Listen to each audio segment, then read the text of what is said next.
دي چې د یوې روپۍ حساب به خدای له ورکوئ چې ستاسو پیسې په دین په اسلام په مدارسو په مساجدو په علماو او دغه رنګې په غریبانانو مسکینانو او په ځان څومره لګي او ستاسو پیسې په عبثو په ذلیاتو او په داسې ځایونو کې ولګېدي چې د هغې به ورځ د قیامت د یو تانیز به حساب ورکوي چې خدای به نه تپوس کوي چې دا دې ولیکلي ولې دې خرچ کړي دي د دې به دغه هلته کې سوال جواب نه وي چې خدای دې تپوس وکړي چې مال دې ولې بې ځایه خرڅ کړو موږ خپلو بچو ته پیسې ورکړو ورشه څوک پرې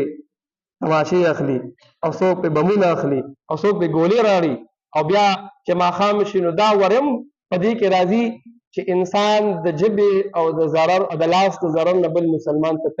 تکلیف نه وي دا مسلمان نه دی نو چې زما ګاونډي دی او هغه عمر یې ډېر دی په کور کې به بیماران وي زنانه به وي او زه د هغې د کوڅې مخې ته ډزې کوم ډزه څه ضرورت ولې بل خلکو ته تکلیف رسو په هر مسجد کې تراویح شروع دي د تراویح په دوران کې دا نوجوانان واړه به ورنه یادومه لکه چې زه کوم وینم نو دا واړه نه دي لوی سړي دي لوی دی راځي تراویح نه کوي او په دې لارو کوڅو کې ډزې کوي دا پیسې د کم ځای نه راځي موږ یې وله ورکو که چېرې د الله د دین د لګولو ځای راشي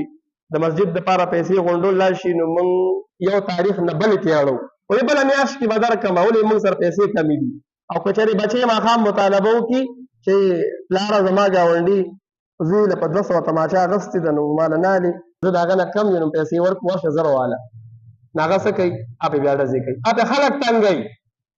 او دا یاد ساتئ دومره نقصان به دله وګوري دومره کار به دله بعضې ټایم وګوري چې ګوره بیا به پاکولی نه شي تاسو دا فیسبوک کې وګورئ دا اوس چې کومې تماشې راوتې دي نو د هغې نه تیلې ډایرکټ ځي که د چا سترګه پرې هم ولګېده نو ګوره هغې کې به بچ نه وي نو بیا به سر ټاکې چې دا مې څه کړي دي او زما دې زوی څه کړي دي او دی بیا به وایي چې دی وړوکی دی نه پوهېږي نو بس وشه خیر دی راغلی یم او که پیسې لګي که ته ډېرې پیسې ورکړې چې د بل سترګه لاړه نو هغه په پیسو څه کوي بیا د مخکې نه احتیاط وکړو دا خپلې پیسې لږ په حدودو لګو په صحیح ځای استعمالو رسول الله وایي په دا میاشت یو بل سره د غمخوارۍ کولو ده ته چې 200 روپۍ خپل زوی ته ورکوې چې په دې تماچه والا او بیا ډبوله والا ماچسوله والا جدا پیسې ورکوې چې هغه لوګوه دغه 200 روپۍ راواخله یو نیمه کیلو کجورې پرې راواله او یو کس له ورکوه دا والا به دې روژه ماته کړه دا به د صدقې جاریه وي او کمې پیسې چې تا بچي له ورکړه چې به دې لګیا یا دغه پیسې په ورځ د قیامت په تا وبال دی که تی وایو که نه وایي ما درته ووایي د دې بس الله له جواب ورکړي نو کوشش به دا کوو د یو بل خیر خبر به اخلو د یو بل سره به غمخواري کوو یو بل له به روژه ماتې کوو یو بل به تنګو نه یو بل به په ډزو نه تنګو دغه رنګې کوم نوجوانان دا مسجد ته راځي تراویح کوي دا یاد ساتئ که تراویح نه کوئ او تنګولو له راځئ نو مه راځئ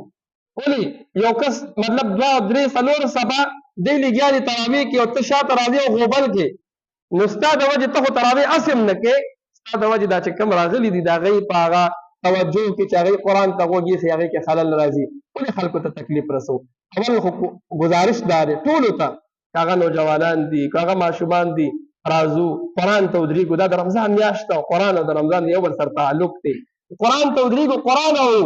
هو خو کورګۍ نه نه راځو رواني نه راځو نو مهرباني به وي چې تاسو بیا مه راځئ ولې چې موږ د تراویح هم نه کوو خپل هم نه کوو موږ بل تنګو او داسې ګورتان لوی لکان دي لوی او اکثر مساجدو کې چې رکوع له لاړ شي نو دا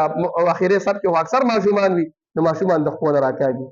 دا د الله کور دی دا د جومات بې عزتي ده لږ سوچ وکړو دا موږ څه کوو کوم طرف ته روان یو څه کوو چېرته به ځو هېڅ پته نه لګي بس کولی ګیا چې هر څه مو وکړو موږ مخکې ویره وایي و یو کس په پلانکي ځای کې د مونځ پورې ټوکې کولې توبه توبه د مونځ پورې ټوکې کولې او دا ټوکې نه دي چې یو مسلمان مونځ ته ولاړ دی د خپل راکاږه ما هغه ګېټه پورې دا ټوکې نه دي چېرته به موږ که آخر کوو څه په دې هر څه سوچ وکړو خپل آخرت ځان جوړ کړو خپله دنیا خاص هم ختمه ده آخرت ته توجه ورکړو